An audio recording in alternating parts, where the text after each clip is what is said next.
आज के समय में हर किसान चाहता है कि कोई ऐसी खेती करूं जिससे प्रॉफिट ज़्यादा हो, कम समय में अधिक पैदावार और अधिक बेनिफिट हमें देखने को मिले। इसी क्रम में हम आज आपके लिए लेकर आए हैं एक ऐसी फसल जिसको मात्र आप 35 से 40 दिन लगाकर उगाकर और इसको सेलिंग करके 1 एकड़ में 8 से 10 हज़ार रुपये खर्च होंगे और उसके बदले में आपको 3 से 4 लाख रुपए आसानी से मिलेंगे। वीडियो को पूरा ज़रूर देखिएगा, पसंद आए तो लाइक और शेयर भी ज़रूर करिएगा। नमस्कार दोस्तों, मैं आपको बताने वाला हूं धनिया की खेती आपको कैसे करनी चाहिए। धनिया की संपूर्ण जानकारी इस वीडियो में आपको मिलेगी, सो वीडियो को पूरा जरूर देखिएगा क्योंकि सर्दियां शुरू होने वाली हैं। धनिया की बुआई स्टार्ट हो चुकी है। ऐसे में सही किस्म और सही तरीके से बुआई करके आप अच्छी पैदावार ले सकते हैं और जब अगेती आप धनिया लगाएंगे तो मार्केट में सबसे ज़्यादा कीमत आपको देखने को मिलेगी। वीडियो को पूरा जरूर देखिएगा ताकि आपको सही और सटीक जानकारी मिल पाए। मैं हूं धीरेन्द्र और आप देख रहे हैं डीके गार्डन। चलिए दोस्तों, वीडियो को शुरू करते हैं। सबसे पहले हम बात करते हैं जलवायु और मिट्टी के बारे में। धनिया जो है ठंडी और शुष्क जलवायु की फसल है। इसको 15 से 25 डिग्री तापमान अच्छा रहता है। अंकुरण के लिए 15 से 25 डिग्री में सबसे अच्छा अंकुरण इसमें हो पाता है।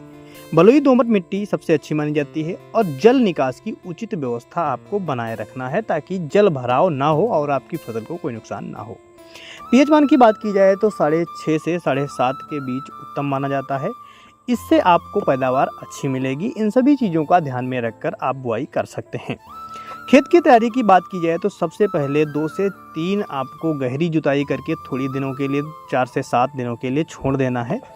इसके बाद पाटा लगाकर मिट्टी को भुरभुरा और समतल बना देना है। अंतिम जुताई में आपको 15 से 20 टन सड़ी हुई कंपोस्ट गोबर की खाद 1 हेक्टेयर में डालने की आवश्यकता होती है। खेत की नालियां भी आप बना सकते हैं, पंक्ति में भी, और इसे पवेरा यानी ऐसे भी आप छिटकुआ विधि से भी बुआई कर सकते हैं जो आपको उत्तम लगे। लाइनों से और मेड़ों पर बुआई करने से आपको ज़्यादा फायदा मिलेगा, ज़्यादा उत्पादन अच्छा देखने को मिलेगा। अब बात करते हैं बीज की मात्रा और उपचार के बारे में। बीज 2 तरह से डालते हैं क्योंकि जो धनिया होती है 2 तरीके से बुआई की जाती है। अगर आप पत्ती के उपयोग के लिए यानी इसको कटाई करके आप हरी धनिया बेचना चाहते हैं तब आपको 15 से 20 किलोग्राम प्रति हेक्टेयर के हिसाब से डालने की आवश्यकता है। अगर आप इसके दाना उत्पादन के लिए कर रहे हैं, अनाज इसका निकालना चाह रहे हैं, तो उसके लिए 20 से 12 किलोग्राम ही आपको बीज की आवश्यकता पड़ेगी। बीज 12 से 24 घंटे पानी में आपको भिगो देना है। इसको हल्के दबाव से 2 टुकड़ों में कर लेना चाहिए, यानी हल्का दरेर आपको देना है ताकि इसके 2 भाग हो जाएं, जिससे अंकुरण अच्छा होता है। बीज फूट जाता है तो बेहतर अंकुरण आपको देखने को मिलेगा, जल्दी भी अंकुरण होने लगता है। बीज उपचार के लिए ट्राइकोडर्मा या थीरम 2 से 3 ग्राम आपको 1 किलो बीज में मिलाकर उपचारित कर लेना है। इसको भी 4 से 5 मिनट तक भिगो दें। इसके बाद उसको निकाल दें और छांव में सुखाकर आप फिर इसकी बुआई करेंगे तो जो फफूंद जनित रोग हैं और कुछ रोग पनपने वाले हैं जो वो नहीं पनपेंगे। उन्नत किस्मों की बात की जाए तो पत्ती के लिए जो उन्नत किस्में हैं उनके बारे में पहले बात करें तो है पूसा हरित, पूसा उदय, पूसा सुगंध। अगर आप बीज के लिए बुआई कर रहे हैं तो गुजरात धनिया 1, राजेंद्र 1, उदयपुर धनिया 1 और RCR 41 ये बहुत बेस्ट उन्नत किस्में हैं जिनको आप सिलेक्ट कर सकते हैं।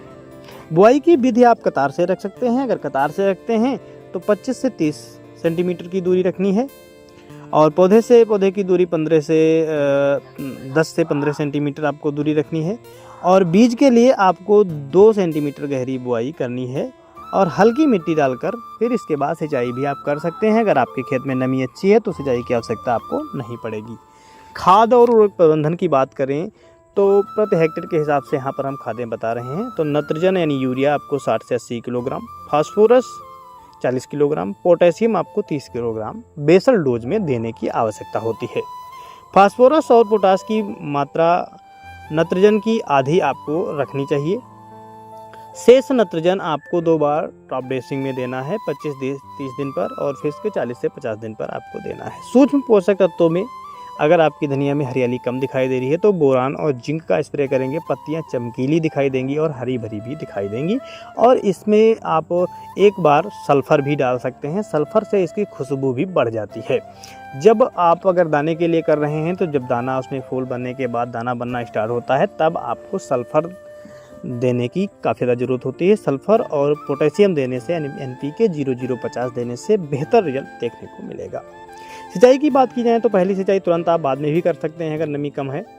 अंकुरण के 30 दिन बाद आपको 6 से 10 दिन के अंतराल पर सिंचाई करनी होती है। जो पत्तियां कटाई वाले किसान भाई हैं जो पत्तियों के लिए धनिया की बुआई करते हैं, 6 से 10 दिन के अंतराल पर हल्की सिंचाई इनको एक बार करनी होती है।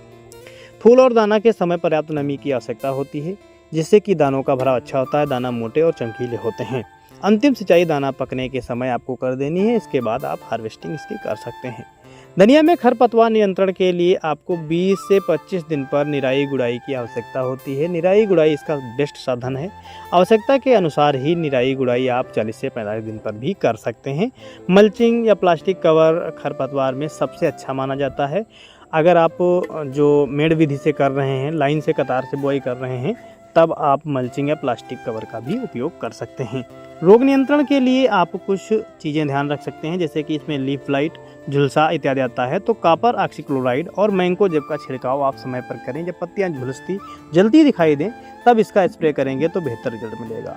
पाउडरी मिल्ड्यू अगर आपकी फसल में दिखाई दे रहा है तो उसके लिए गंधक का छिड़काव कर सकते हैं। कीट के लिए आप कीट या एफिड, चेपा इत्यादि जो रहते हैं, जो रस चूसक कीट होते हैं, पत्ती खाने वाले होते हैं, उनके लिए नीम का तेल 5 मिली प्रति लीटर के हिसाब से मिलाकर स्प्रे कर सकते हैं। इमिडाक्लोरोपिड का भी उपयोग आप इसमें कर सकते हैं। इसके बाद बात करते हैं उत्पादन बढ़ाने के लिए आपको क्या करना चाहिए। इसके बाद उत्पादन बढ़ाने के तरीकों के बारे में बात करें तो बीज हमेशा प्रमाणित व विश्वसनीय दुकानों से लें। अपनी पहचान का ही बीज लें जिसके बारे में आपको जानकारी हो। समय पर बुआई करें। मृदा परीक्षण के हिसाब से अगर आप उर्वरकें डालते हैं तो बेहतर रिजल्ट देखने को मिलेगा। फूल आने के समय हल्की सिंचाई करें। जैविक खादों और सूक्ष्म पोषक तत्वों की पूर्ति समय समय पर करते रहें। इसके अतिरिक्त आप समय समय पर NPK का स्प्रे कर सकते हैं। अगर पत्तियां बढ़ानी है तो NPK 19-19-19 या 18-18-18 को सागरिका के साथ में मिलाकर स्प्रे करना बेहतर रहता है। अगर मात्रा की बात की जाए तो 1 से 1.5 किलोग्राम NPK और 250 ml सागरिका को मिलाकर 1 एकड़ में स्प्रे जरूर करना चाहिए। ये स्प्रे शाम के समय करने से बेहतर रिजल्ट मिलता है। अगर दाने के लिए आप धनिया की बुआई कर रहे हैं तो जो दानों का भराव हो रहा हो तब आप सल्फर और NPK 0050 का प्रयोग जरूर करें, जिससे दानों का भराव अच्छा होगा और साथ ही साथ दाने घुंघराले, मोटे व चमकदार दिखाई देते हैं।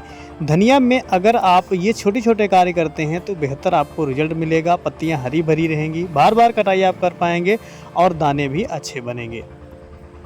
इस तरह से आप धनिया की अच्छी पैदावार ले सकते हैं और आप भी पत्ती कटाई करके या फिर दाना को उगा करके अच्छा उत्पादन ले सकते हैं। मार्केट में कीमत भी अच्छी प्राप्त कर सकते हैं। जानकारी अच्छी लगे वीडियो को लाइक कर दें, सारे मित्रों में शेयर भी जरूर कर दें।